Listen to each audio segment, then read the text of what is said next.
My junior year at college, I spent a semester in Chile studying with a member of the post-Pinochet era Truth and Reconciliation Commission.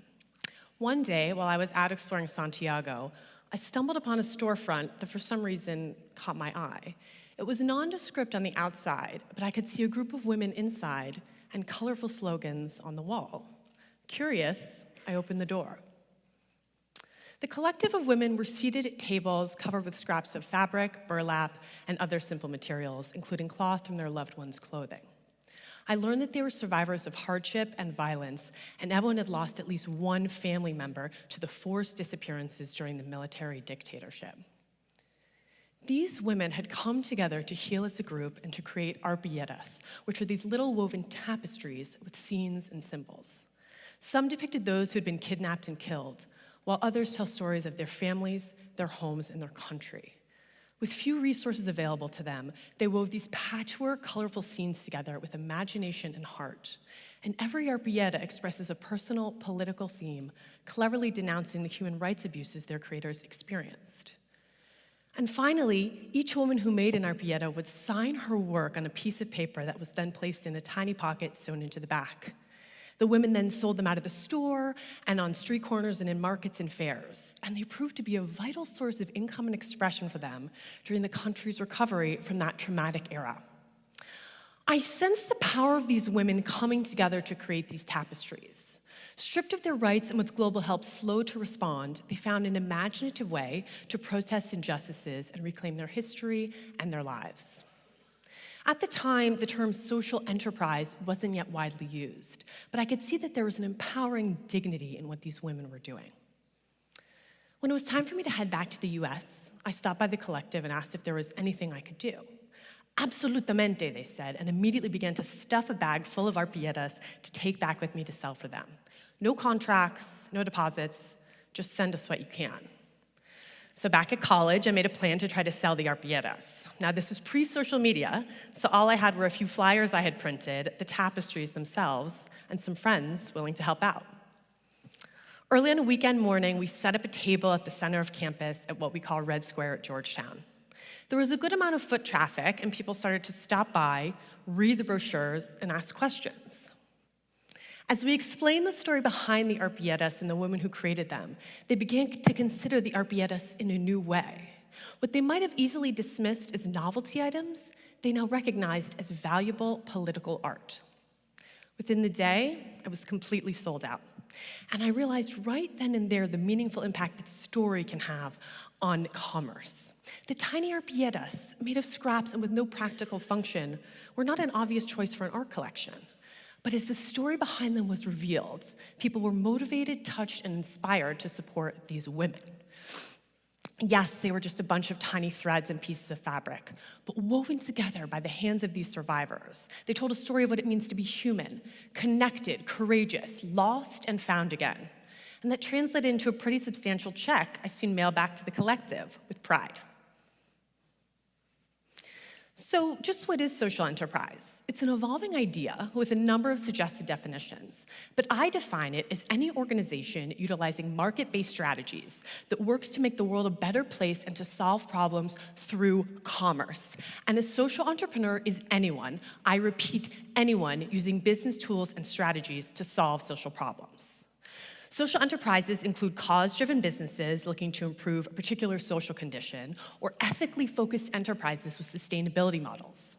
They are micro-lenders, helping people climb out of poverty, like Kiva or Grameen Bank.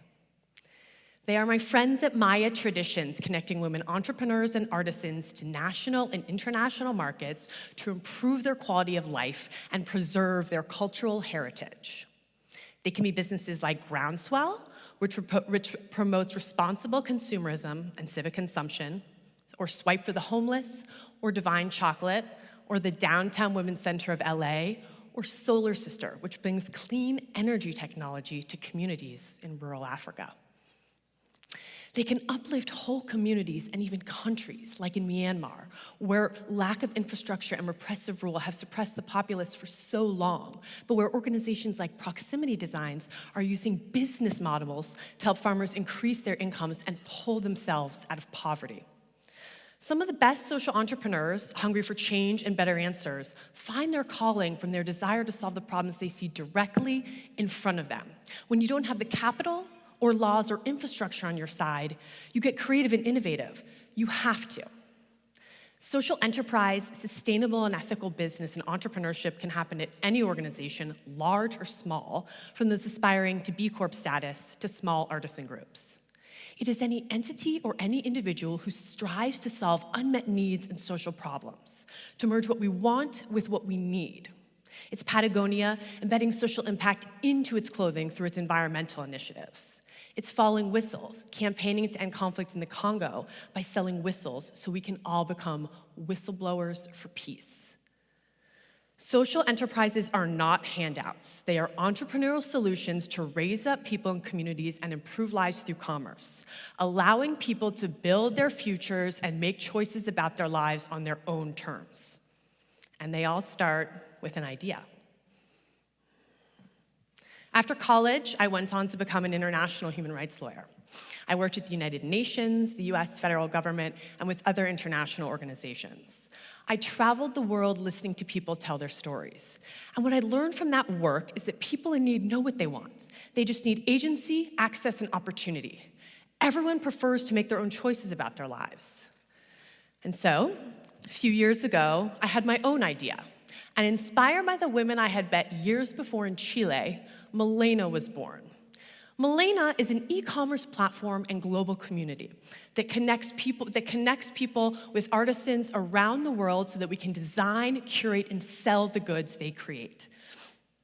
Milena's mission is to empower these groups and individuals through growing their commercial enterprises, giving them an opportunity to learn skills, find a market for their goods, and most of all, to tell their stories. My simple business plan was based on the principle that what people in need truly want over the long term is agency and autonomy.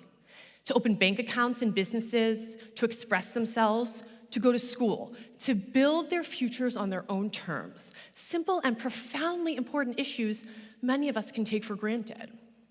And so, with little prior experience, capital, or staffing, I taught myself how to design, build, launch, and market social enterprise. In times of war and other crises, charity and aid are literally life-saving.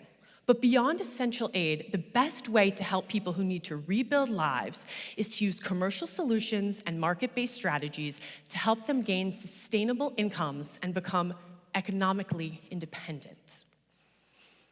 This is Florida and her family. Florida is a woman I work with as part of a collaboration with Azizi Life in Muhanga, Rwanda. The Azizi Life artisans came together after the genocide in their country to create beautiful art as part of a business collective. They receive fair wages for fair work, design training, and they recently also started an adult literacy program, an excellent example of a successful social enterprise. My work with Milena has been incredibly rewarding. And I mention it not only to promote and celebrate these wonderful artisans and entrepreneurs, my friends, but also to demonstrate how just one person with modest resources but a strong desire to empower others can join the movement. Empowering people and investing in them, particularly women, is crucial to our collective well-being. Women are critically important to social enterprise and social activism, and we support gender equality when we support social enterprise. Studies empirically show that women reinvest 90% of their incomes back into their families, communities, education, and health. Investing in women and girls unquestionably creates positive long-term economic and social prosperity for individuals, families, communities, and the world. And if I could only work on one aspect of social enterprise for the rest of my life, it'd be promoting the benefits of educating girls and women around the world, because the ripple effects are innumerable. We can all be social entrepreneurs in many ways. You can support a local startup or any company trying to do good through purchasing their products, or you can advocate by writing letters or sharing social media posts. You can join the ethical fashion revolution by asking brands and companies who made your clothes and how well are the makers, the animals, and the environment treated in the process. If you're employed by a large corporation, you can become a social entrepreneur by asking your boss if your team can support a social impact project, or if there are more sustainable and accessible ways of conducting business. We all become social activists when we support businesses and organizations adhering to ethical principles. We vote with our actions every day. Every dollar we spend, everything we eat, everything we consume. Ask, where does it come from? How and by whom was this product made? Who and what does it impact? What is the cost, the human cost, the environmental cost? A promising study shows that 60% of millennials are willing to pay more to support a company that has positive social impact. Operating your business in a socially positive way fosters goodwill and generates devoted customers. And social media can now help provide accountability and transparency across commerce platforms.